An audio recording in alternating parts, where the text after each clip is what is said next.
Good morning. Have a nice day. Friends, today we will start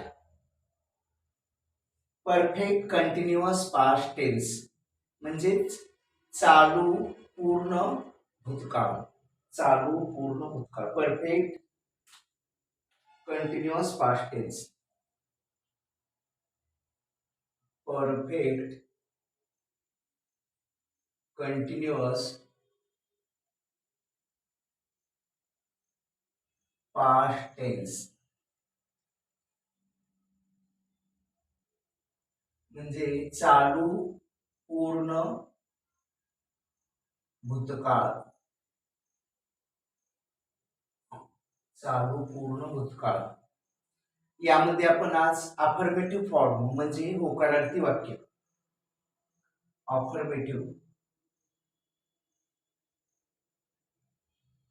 affirmative sentences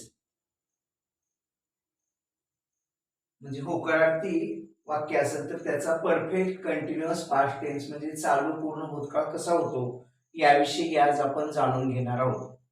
मित्रांनो, आपल्या टॉपिकला सुरुवात करण्यापूर्वी आपण जर या चॅनेलवर नवीन असाल आणि अद्यापन आपण या चॅनेलला सबस्क्राईब केलेलं नसेल तर प्लीज प्लीज सबस्क्राईब करून घ्या, जेणेकरून तुम्हाला रोजच्या रोज जे व्हिडिओज टाकलेले असतात त्याचे अपडेट्स मिळतील. जर तुम्हाला व्हिडिओज आवडले तर लाईक करा, एक्सक्यूज मी, शेअर करा आणि आपल्या छान छान कमेंट देत चला. Thank you, thanks a lot. Now will start perfect continuous past tense म्हणजे चालू पूर्ण भूतकाळ. कशाचा? अफर्मेटिव्ह सेंटेन्सेसचा. याचा आपण स्ट्रक्चर बघूया. आपण स्ट्रक्चर काय आहे? पहिल्यांदा सब्जेक्ट प्लस त्यानंतर काय आहे? सब्जेक्टच्या नंतर हॅड बीन. सब्जेक्ट झालं काय? हॅड बीन प्लस फी म्हणजे वर्ब प्लस आयएनजी. फी झालं आयएनजी प्लस ऑब्जेक्ट प्लस सिन्स किंवा फॉर प्लस टाइम. हे झालं आपलं स्ट्रक्चर. काय? परफेक्ट कंटिन्युअस पास्ट टेन्स म्हणजे चालू पूर्ण भूतकाळाचं subject plus had been plus verb plus I N G. वर्बला आयएनजी प्रत्यय लावायचा आहे. त्यानंतर ऑब्जेक्ट घ्यायचंय प्लस ऑब्जेक्ट म्हणजे कर्म घ्यायचंय प्लस सिन्स किंवा फॉर. सिन्स कधी घ्यायचं? ज्या वेळेला आपल्याला निश्चित वेळ माहित असते, म्हणजे निश्चित दिलेली वेळ जर माहित असेल तर त्यावेळेला आपण सिन्स घ्यायचं. आणि आपल्याला ठराविक वेळ किंवा निश्चित वेळ माहिती नसेल तर त्यावेळेला फॉर घ्यायचं. अंडरस्टँड? आणि शेवटला प्लस टाइम आणि शेवटी टाइम जो वेळ दिलेली आहे तो लिहायचा. म्हणजे पहिल्यांदा काय घ्यायचं? सब्जेक्ट म्हणजे कर्ता घ्यायचा. पहिल्यांदा काय? कर्ता काय? ही असेल, शी असेल, तो, दे असेल, काय असेल ते असं. Plus had been plus verb plus ING plus object म्हणजे कर्म प्लस सिन्स किंवा फॉर आणि शेवटी काय घ्यायचं? टाइम, दिलेला टाइम. सिन्स कधी घ्यायचा? जर ठराविक वेळ माहिती असेल तर त्यावेळेला सिन्स घ्यायचं. ठराविक वेळ जर माहित नसेल तर त्यावेळेला फॉर घ्यायचं. Understand? Now we see some examples of perfect continuous past tense म्हणजे चालू पूर्ण भूतकाळाची. आणि वाक्य कसले आपण आजचा प्रकार बघतो? अफर्मेटिव्ह फॉर्म म्हणजे होकारार्थी वाक्यांचा. आता आपण काही उदाहरणं बघूया.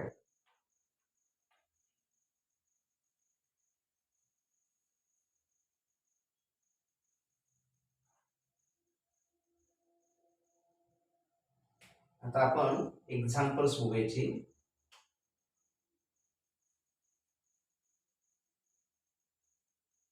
Examples.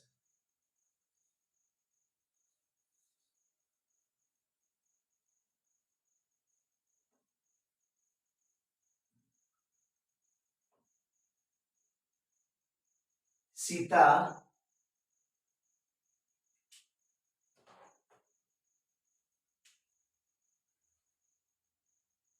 सीता 5 वाजल्यापासून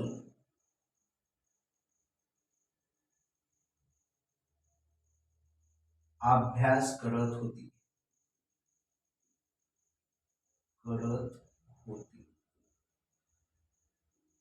सीता 5 वाजल्यापासून अभ्यास करत होती.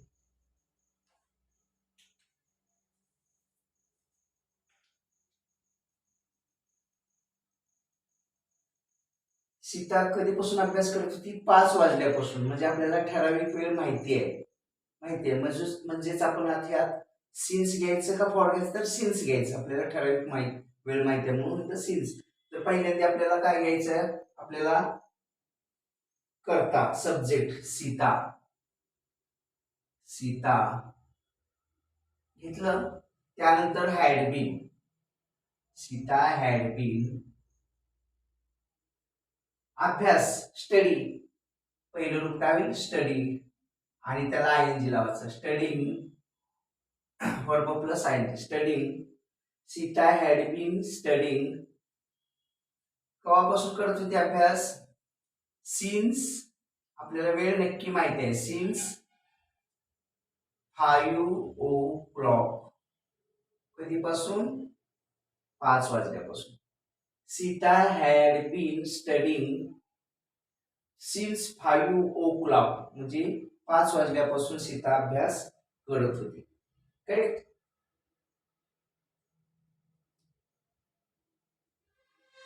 परफेक्ट कंटिन्युअस पास्ट टेन्स म्हणजे चालू पूर्ण भूतकाळ. तर यामध्ये भूतकाळात एखादी गोष्ट बऱ्याच कालावधीपासून सुरू असते किंवा सुरू होती आणि ती आता भूतकाळातली गोष्ट वर्तमान काळात पूर्ण होते. तर अशा भूतकाळ आणि वर्तमान काळ या दोन्हीचा समन्वय असेल म्हणजे भूतकाळात सुरू झालेली गोष्ट वर्तमान काळात संपत असेल म्हणजे चालू ह्याच्यात, तर ती काय? परफेक्ट कंटिन्युअस पास्ट टेन्स म्हणजे चालू पूर्ण भूतकाळ. हे बघा, सीता 5 वाजल्यापासून अभ्यास करत होती. सीता बऱ्याच वेळापासून अभ्यास म्हणजे 5 वाजल्यापासून करत होती. Sita had been studying since 5 o'clock. Since का घेतलं तर आपल्याला निश्चित वेळ माहिती आहे. करेक्ट. आपण दुसरं एक्झाम्पल घेऊ.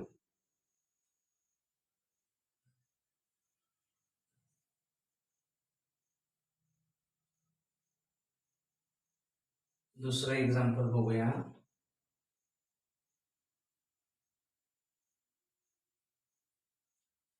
तो 2 तासापासून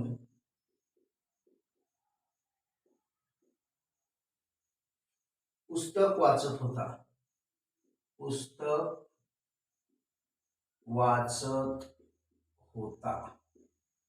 कधीपासून? 2 तासापासून. पण नेमक्या कोणत्या 2 तासापासून? म्हणजे किती वाजल्यापासून असं टाइम आहे का? 3 वाजल्यापासून, 2 वाजल्यापासून? फक्त अनिश्चितपणे 2 तासापासून. म्हणजे निश्चित वेळ इथं दिलेली नाही. फक्त 2 तासापासून म्हटलं म्हणजे आपल्याला इथं सिन्स न घेता फॉर घ्यायचे. फॉर. तो म्हणजे करता काय होईल? Had been studying. स्टडिंग नाही, रीडिंग. वाचत होता. Reading. He had been reading. Read हे पहिलं रूप आणि त्याला ING. Reading a book for. आता आपण फॉर घेतलेलं बघायचं, सिन्स नाही घेतलं. For 2 hours. 2 hours म्हणजे 2 तासापासून. 2 तासापासून 2 hours. किती hours? 2 hours. For 2 hours. He had been reading a book for 2 hours. तो 2 तासापासून पुस्तक वाचत होता, परंतु ठराविक वेळ किंवा निश्चित वेळ सांगितलेली नाही म्हणून इथं सिन्स नाही आलं तर फॉर आलेले. अंडरस्टँड? तर याचं वाक्य कशी होतील बघा आता ह्या काळाची affirmative फॉर्मची.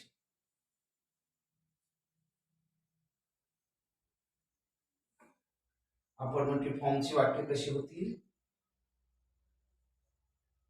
I had been reading a book for 2 hours. For 2 hours. I had been reading a book for 2 hours. मी 2 तासापासून पुस्तक वाचत होतो. We had been reading a book for 2 hours. 2 तासापासून. त्यानंतर you had been reading a book for 2 hours. इथं पण you had been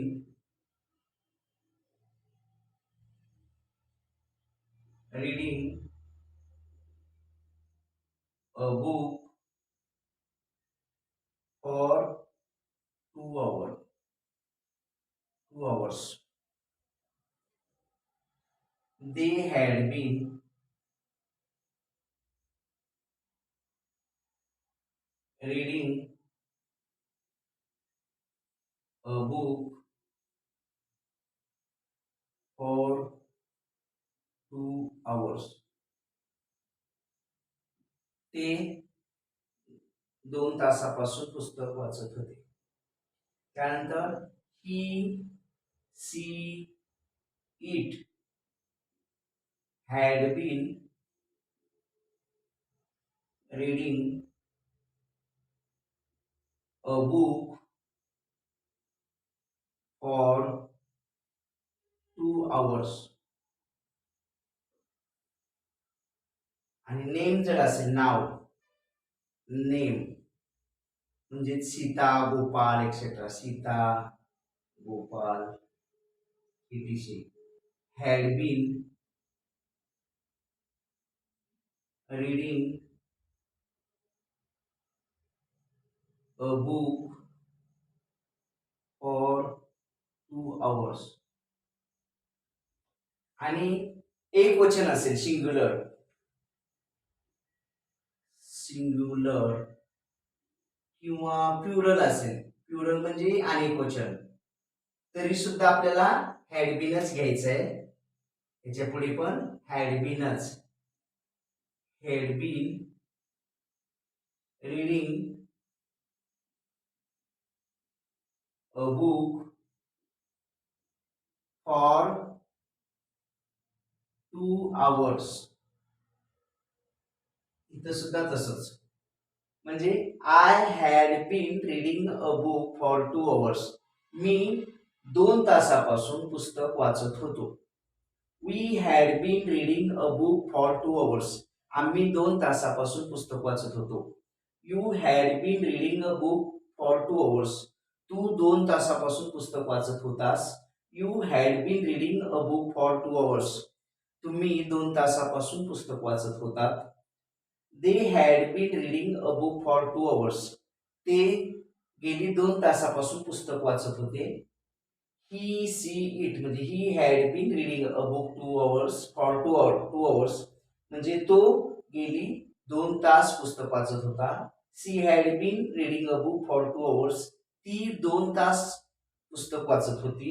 it had bin म्हणजे तो 2 तास पुस्तक वाचत होता. नेम सीता असेल, गोपाल असेल, गोविंद असेल, रीना असेल, तर त्याच्या पुढे सुद्धा had been reading a book for 2 hours. Sita, Gopal had been reading book ते पुस्तक 2 तासापासून वाचत होते. सिंग्युलर म्हणजे एकवचन असेल किंवा प्लुरल म्हणजे अनेकवचन असेल तरी सुद्धा had been reading a book for 2 hours. ते सुद्धा गेली 2 तासापासून पुस्तक वाचत होते. म्हणजे थोडक्यात काय करता आय असेल, वी असेल, यू असेल, ही सी इट असेल, दे असेल, सिंग्युलर असेल, नेम असेल किंवा प्लुरल असेल तर सगळ्याच्या पुढे हॅड बीनच येणार आणि बाकीचं reading a book for 2 hours म्हणजे कुठलाही बदल होणार नाही. प्रत्येक ठिकाणी हॅड बीन येणार. अंडरस्टँड? तर मित्रांनो, आज आपण परफेक्ट कंटिन्युअस पास्ट टेन्स म्हणजे चालू पूर्ण भूतकाळ कशाचा अफर्मेटिव्ह सेंटेन्सेस म्हणजे होकारार्थी वाक्यांचा तो कसा होतो, त्याची काही एक्झाम्पल्स, त्याचं स्ट्रक्चर आणि त्याची काही उदाहरणं आपण घेऊन हा पोर्शन इथं आज संपवत आहोत. आपण नेक्स्ट व्हिडिओमध्ये परफेक्ट कंटिन्युअस पास्ट टेन्स म्हणजे चालू पूर्ण भूतकाळ याचा निगेटिव्ह सेंटेन्सेस किंवा निगेटिव्ह फॉर्म म्हणजे नकारार्थक वाक्य कशी असतील त्याची उदाहरणं, त्याचं स्ट्रक्चर आणि त्याचे एक्झाम्पल्स नेक्स्ट व्हिडिओमध्ये पाहणार आहोत. तोपर्यंत स्वस्त राहा, हसत राहा आणि आपण जर अद्याप या चॅनेलला सबस्क्राईब केलेलं नसेल तर प्लीज प्लीज पहिल्यांदा सबस्क्राईब करून घ्या. बेल आयकॉन दाबा, त्यातले ऑल हे ऑप्शन आहे त्याला क्लिक करा आणि तुम्हाला जर व्हिडिओ आवडला तर लाईक करा, शेअर करा आणि आपल्या छान छान कमेंट देत चला. आणि तुम्ही या चॅनेलला सबस्क्राईब केलं तर रोजच्या रोज अपडेट्स तुम्हाला व्हिडिओ पाहता येतील. Thank you, thanks a lot. Thank you.